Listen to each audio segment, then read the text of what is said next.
1700, 1790년 상트테베르크의 근처의 농장의 묘사는 이러합니다. 숙소라고는 연기에 걸린 단순한 방 하나와 두 채의 마구간, 목욕탕, 화로가 있고 가구로는 책상, 의자, 솥, 함지, 양동이, 술통, 나무통, 나무나 흙으로 구운 접시, 손도끼, 삽, 배추 써는 칼 등이 있었습니다. 마을에서 집을 짓거나 수리하는 데는 마을 공동체나 영주 권력의 허가가 필요했습니다. 영주는 돌이나 찰흙을 채취할 수 있는 채석장과 목재를 산출되는 숲에 들어가는 권한을 통제했습니다. 이게 이제 시골에 있는 농부들의 집이 독일에 있는 농부들의 집입니다. 1544년도. 여기 이렇게 카트도 있고 우물도 있고 이게 뭐죠? 초가 지붕이 있습니다.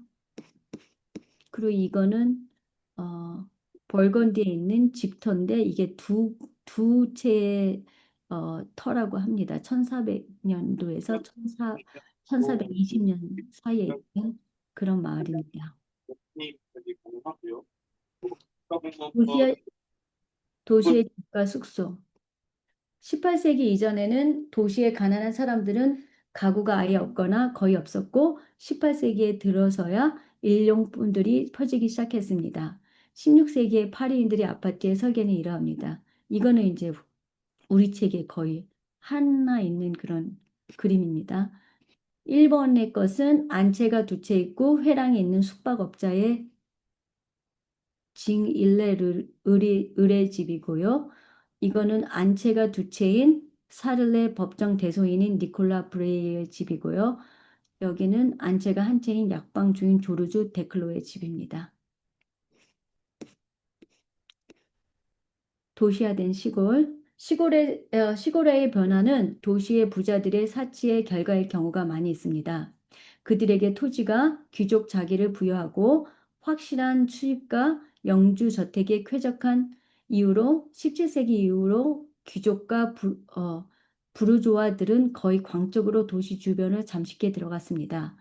도시의 지주들은 재산, 지대 권리를 관리하며 밀, 포도주, 닭고기를 가져가고 가끔 그곳에 머물고 종종 건물 일부를 재건축하며 토지 조각들을 병합하여 울타리를 둘러싼 땅을 구성했습니다. 그 인클로저 얘기를 하는 것 같아요. 우리 독서 모임에서 많이 얘기가 나왔었던 것 같습니다.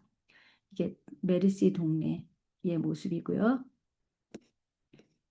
파리 근처의 제우 농장, 영주 저택, 전원주택이 또 프로방스 지방에 작은 별장이 많이 지어지고 피렌체와 베네치아 근처에도 주택들이 많이 세워졌습니다. 18세기에는 도시의 왕궁보다는 오히려 시골 별장의 가치가 높아졌습니다. 그 이후로 리스본, 라구사, 디종, 마르세유, 보르도, 밀라노, 뉘른베르크, 쾰른, 함부르크, 헤이그, 런던 근교에 많은 빌라가 지어졌습니다. 도시에 의한 시골의 식민화는 서유럽뿐만 아니라 다른 지역에서도 나타났습니다. 이스탄불의 부자들이 보스포루스 해협에 세운 주택이나 알제리 언덕이 있는 세계에서 가장 아름다운 정원을 가진 주택이 그 예입니다. 그리고 실내로 들어가겠는데요. 제가 이거는 발제를 안 하고 직접 인용을 했습니다. 어디서든 살든 간에 가난한 사람들의 관련한 문제일 때 혹은 자기 자신 속에 갇힌 채 움직이지 않는 무명에 관련된 문제일 때 요컨대 가난한 혹은 가난해진 문제라면 지배 내부는 거의 변화하지 않는다. 다만 서유럽만이 부단하게 변화했다. 이것이 지배자의 우월성이다. 저 말이 너무 이상해가지고 이따가 어떻게 생각하는지 얘기를 듣고 싶고요. 이게 뭐 다른 곳에는 별로 뭐 가구가 없다고 가난하니까 그렇게 얘기를 하는데 갑자기 지배자의 우월성이다라고 훅 들어가지고 이거는 영어 본문이라서 찾아봤고요. 가난한 사람들이 가진 것이 없다는 첫 번째 법칙은 너무나 당연하다. 유럽이라는 가장 부유하고 가장 변화가 많은 문명에 대해서도 그 법칙을 만들었으니 하물며 다른 문명에 대해서 뭘 말하겠는가? 서유럽에서도 시골이나 도시의 가난한 사람들은 거의 완벽한 궁핍 속에 살았다. 그러니까 되게 유럽에 이렇게 발전된 물질 문화나 문명 같은 거를 접한 저자가 다른 나라의 다른 문명들을 접하지 않았기 때문에 그냥 거의 단편적으로 봤던 다른 문명의 모습이나 아니면 또 가난한 유럽 사람들의 모습을 보면서 계속 그런 시점을 얘기하고 있는 것 같습니다. 그 이거는 러시아, 아, 러시아에 있는 18세기에 있는 실내 같은데 애기 이렇게 크립이 하나 있고 거의 가구는 없고 이렇게 사람들이 이렇게 살고 있었다는 모습을 보여줍니다. 16세기부터 18세기의 고르노유의 기록을 보면 대지와 칸막이 하나 사이로 떨어져서 침대도 가구도 없이 집단 위에서 자는 사람에 대한 언급이 있습니다. 전통적인 문명 또는 변화 없는 신뢰. 전통적인 문명은 익숙한 실내 장식을 충실하게 지켜왔기에 변화가 거의 없다. 일본의 16세기, 17세기의 집은 오늘날 보는 것과 거의 똑같습니다.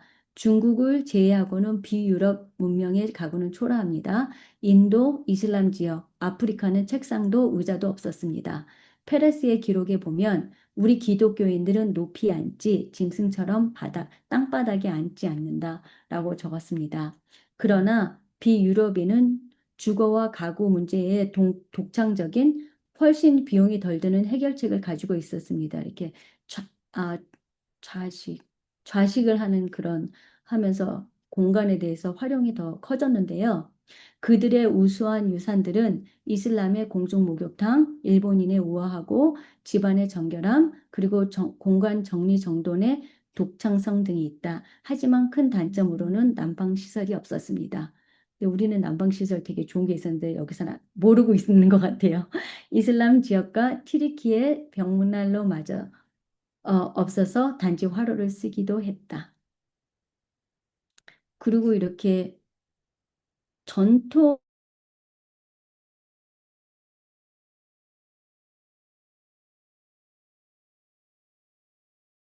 변화가 조금씩 일어나고 나름의 앞선 문명인데도 그냥 변화가 없던 것 자체가 문명이 제대로 발전하지 않았다고 이렇게 결론적으로 얘기하는 것 같습니다. 이거는 이렇게 도자기 같은 이렇게 볼이 있는데 거기에 그림이 있는데 중국 사람들이 책상도 있고 의자도 있고 이런 가구와 이런 것들이 있는 걸 보여주고 있습니다. 중국 가구의 이중성. 중국에서는 먼 곳에서 수입한 귀중한 나무로 만든 대단히 세련된 가구, 칠기, 장롱, 교묘하게 배열된 서랍이 달린 캐비넷, 높고 낮은 책상들, 의자, 장의자, 간이의자, 커튼을 친 침대 등이 있었습니다. 또한 의자 팔걸이가 있는 걸상, 장의자와 함께 책상이 사용되었습니다.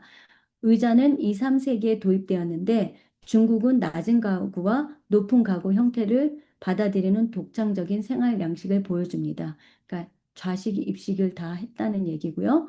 전 세계적으로 서유럽을 제외하고는 주로 앉는 자세가 보여지고 있는데 중국에서만 앉는 자세, 웅크리는 자세 두 가지가 공존한 것으로 보여집니다.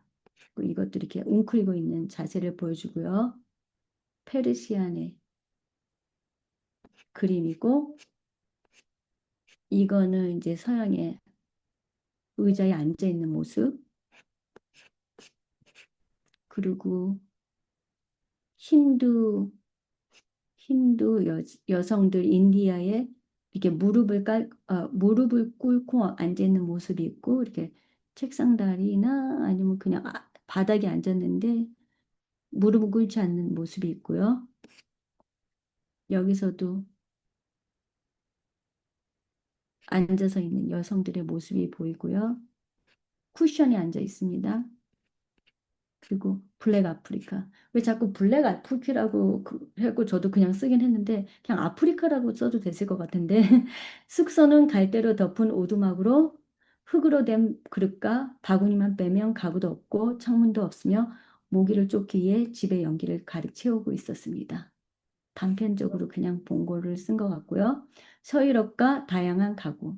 서유럽의 가구나 서유럽의 실내 장식은 독창성과 변화를 주려는 욕구와 다양성은 어디에서도 찾아볼 수 없는 성격을 지닌다. 그러니까 제일 그런 독창성을 가졌다고 얘기를 하는 거예요. 비교를 다 하지는 않고요. 결국 가구 혹은 실내 장식의 총체는 유럽이 스스로 명명한 계몽, 즉 진보를 향하여 나가는 경제적, 문화적 큰 흐름의 증거가 될 수 있다. 부르주아의 실내의 모습이고요.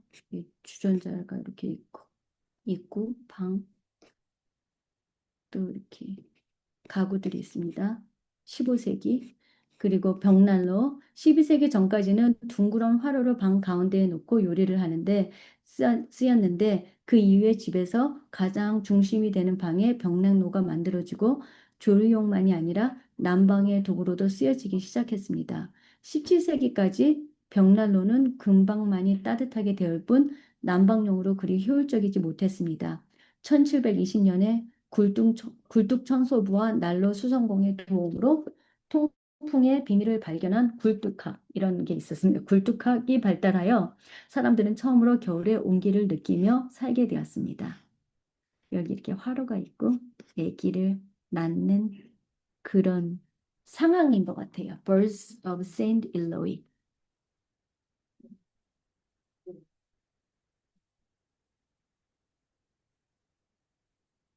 그리고 이렇게 스토브 앞에 있는 여자 그림이고요.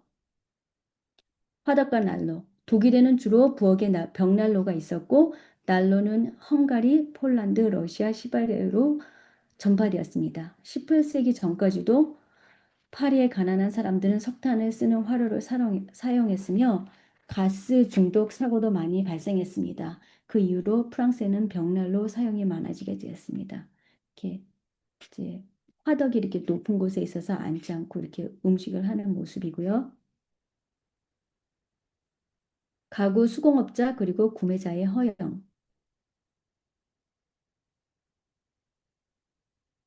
15세기에 이렇게 좀 화려해진 드레서라고 나와 있고요. 중요한 것은 전체이다. 하나하나의 가구가 아닌 전체적인 실내의 모습을 살펴보자면 경제적으로 앞선 르네상스 시대의 이탈리아의 제후들의 이전과는 완전히 다른 장엄하고 호사스러움을 볼 수 있습니다. 17세기에 접어들어 프랑스, 영국, 남부 네덜란드에서는 내부에 많은 변화를 가져왔습니다. 응접실은 커지고 천장은 높아지고, 죄송합니다. 높아지고 좀 더 개방적이며 과도하게 장식품, 조각품, 호사스러운 가구, 찬장, 식기장을 배치하며 의도적으로 장엄하게 보이게 했습니다. 이게 그 중에 하나의 예고요. 되게 어, 어둡습니다.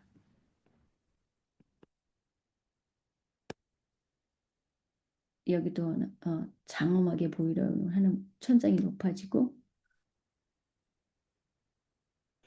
17세기에 응접실 그리고 사치 안락. 사치가 안락을 보장하는 것은 아니다. 난방, 환풍 시설은 거의 없었고 조리는 휴대용 풍로에서 수소 사용해야 했습니다. 화장실은 1956년에 잘못 쓴 것 같아요. 다시 볼게요. 1596년인가 1500년 같아요.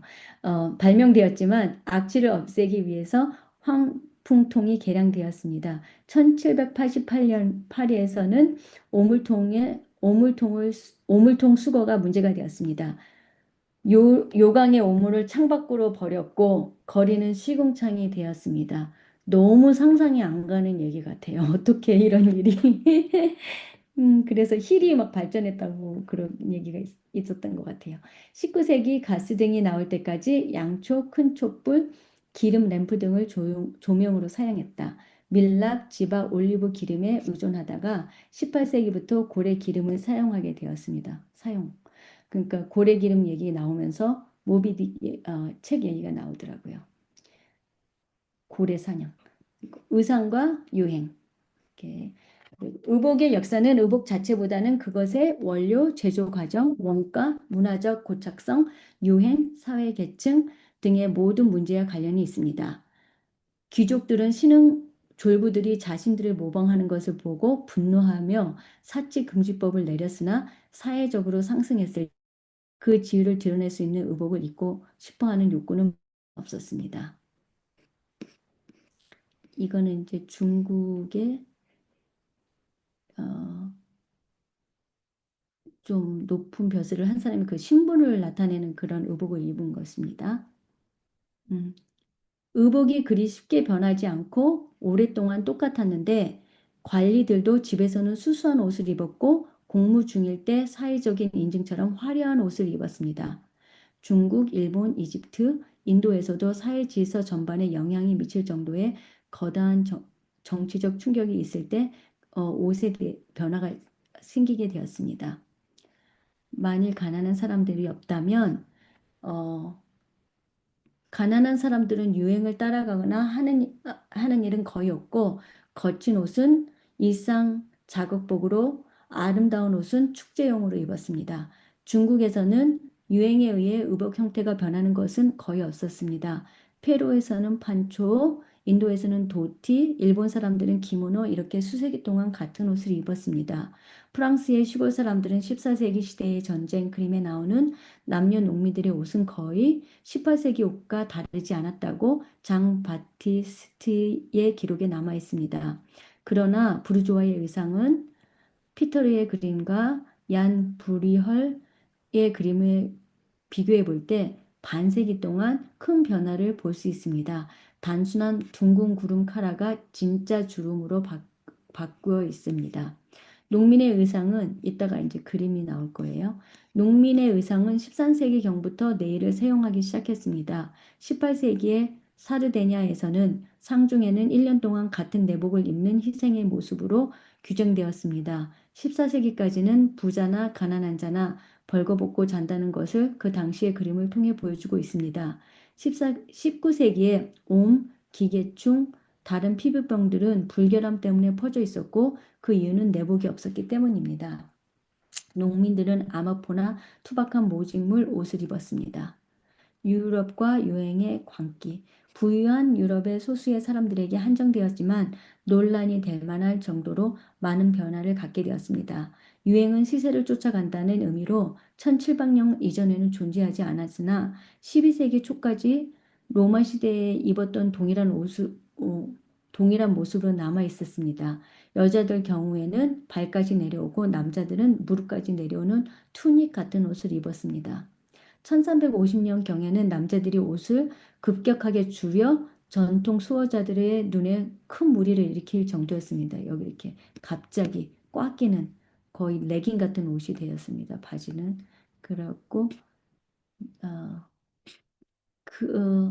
큰 무리를 일으킬 정도였다. 그들의 옷이 너무 짧고 좁아 가려야 할 곳이 보일 지경이라고 얘기했습니다. 몸에 꼭 끼는 옷은 계속되어 긴 의상은 다시는 찾아볼 수 없게 되었습니다. 여자들의 브라우스 역시 몸에 꼭 끼고 몸의 굴곡이 드러나며 가슴 부분이 크게 파였습니다.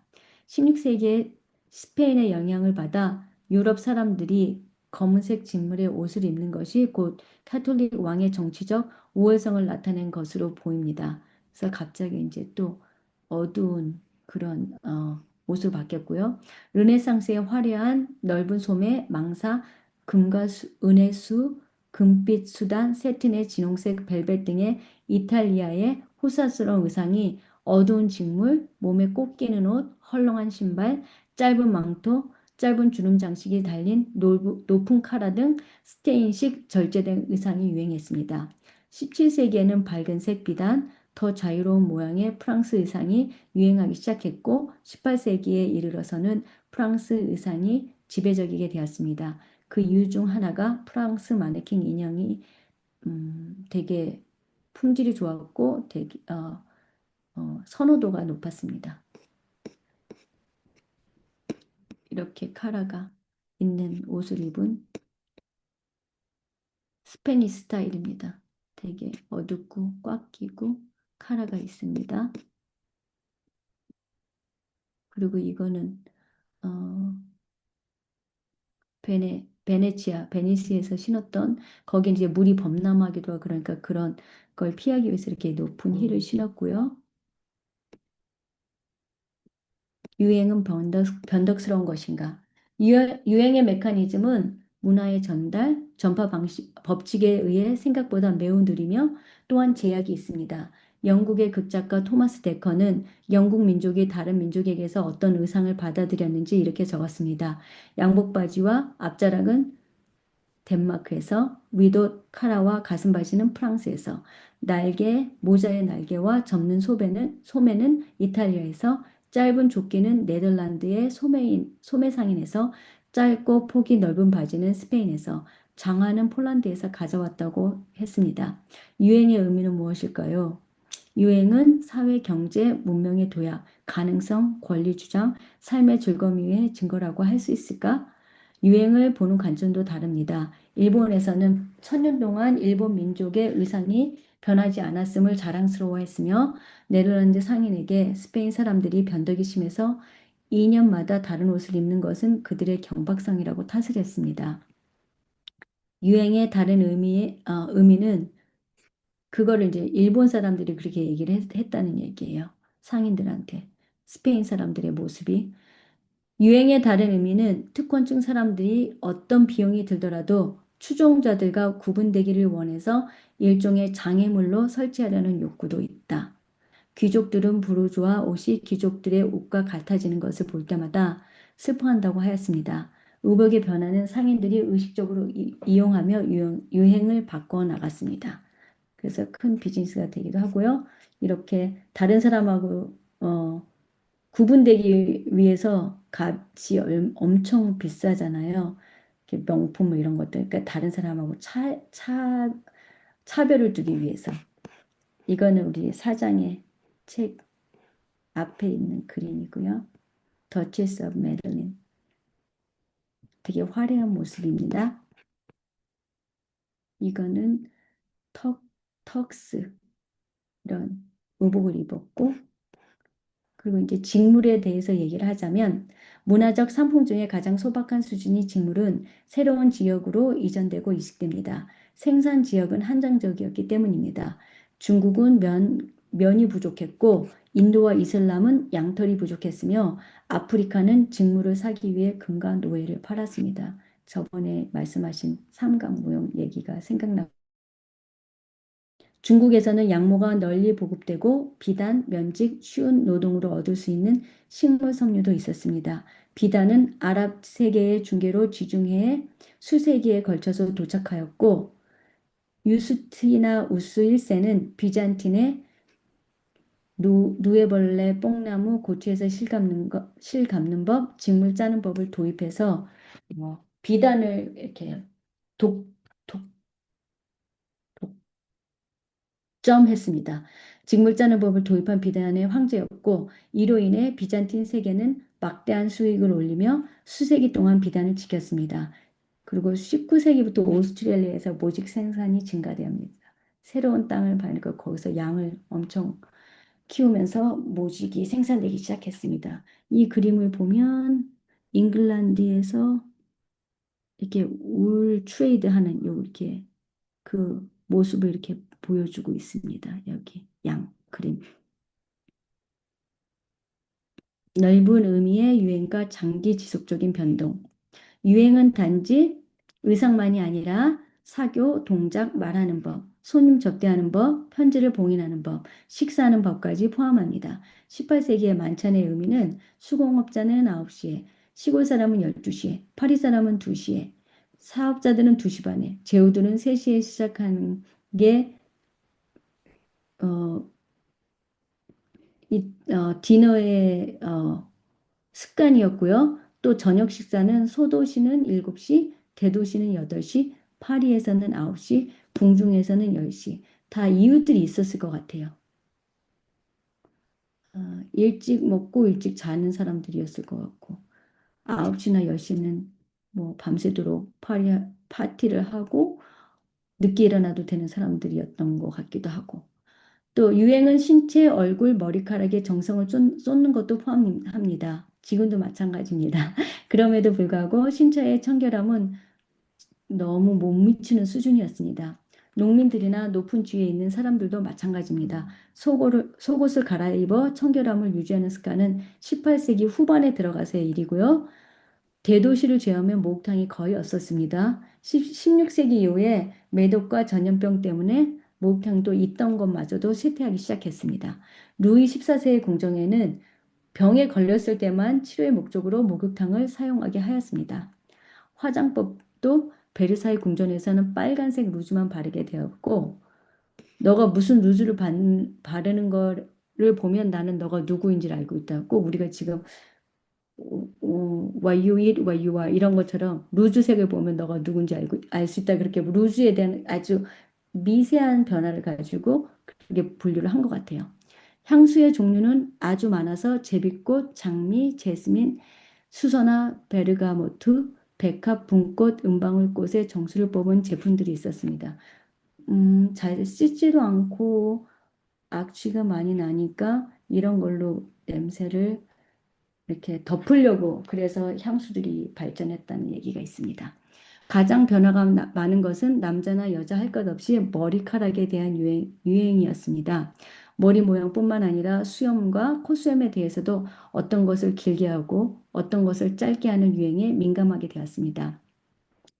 1629년에는 인공머리의 유행이 시작되었고 그런 가발이 생기고 나서 또 분바른 가발, 하얀색으로 만든 그 가발 있죠. 그런 게 유행하기 시작했습니다. 이거는 그림인데 15세기에 있는 그림에서 목욕하고 여성이 목욕하고 있는데 이 여성이 이렇게 구멍을 뚫고 돈을 받고 이걸 몰래 보게 하는 그런 모습의 그림입니다.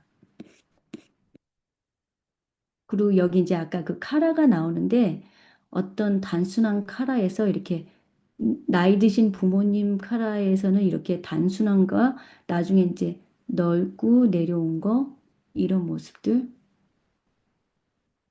아이들의 카라 큰아들의 카라는 여전히 조금 덜 화려한데 이 사람의 큰아들인지 이 사람이 큰아들인지 이 사람인지 하여튼 여전히 아직 덜 유행을 쫓아갔다고 하는데 누가 큰아들인지 모르겠습니다.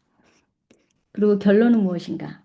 3장 4장의 결론으로는 물질 생활의 모든 현실, 음식, 음료, 주거, 의류, 유행이 확실한 관계 또는 상호 관계를 가지고 있다고는 할 수 없고 또 이것들이 단지 필요에 의한 산물이라고 할 수 있는 것도 아닙니다. 유행의 급변은 시간적 흐름으로 단지 시간이 지나면서 바뀌고 있었던 통시적으로도 볼 수 있지만 또한 또 그 시대 상황만을 고려한 공시적으로도 바라볼 수 있습니다. 그리고 이런 것들은 사물의 영역에만 있는 것이 아니고 사물과 또 말의 영역에 있다고 할 수 있습니다. 이게 좀 이렇게 결론이 되게 갑자기 이렇게 되게 어, 앱스트랙으로 갑자기 딱 나오거든요. 그래서 좀 무슨 예를 하려고 그러는지 알겠는데 되게 짧게 나와 있습니다. 여기서의 말은 폭넓은 의미의 인간이 부여하고 암시하는 모든 것을 포괄하는 언어. 저는 사고라고 한번 생각해 봤고요. 라고 할 수 있겠다. 사물과 언어를 전체 속에서 본다는 것은 중요하며 넓은 의미로 경제의 테두리 아니라고 해도 좋겠다. 나중에 이제 경제에 대해서 얘기를 하기 위해서 이렇게 좀 얘기를 하는 것 같아요. 우리가 물질 세계를 먼저 보고 나서 물질 생활은 경제, 사회, 문명이 주는 함의, 경향, 무의식적 압력이 함께 작용하는 것이다.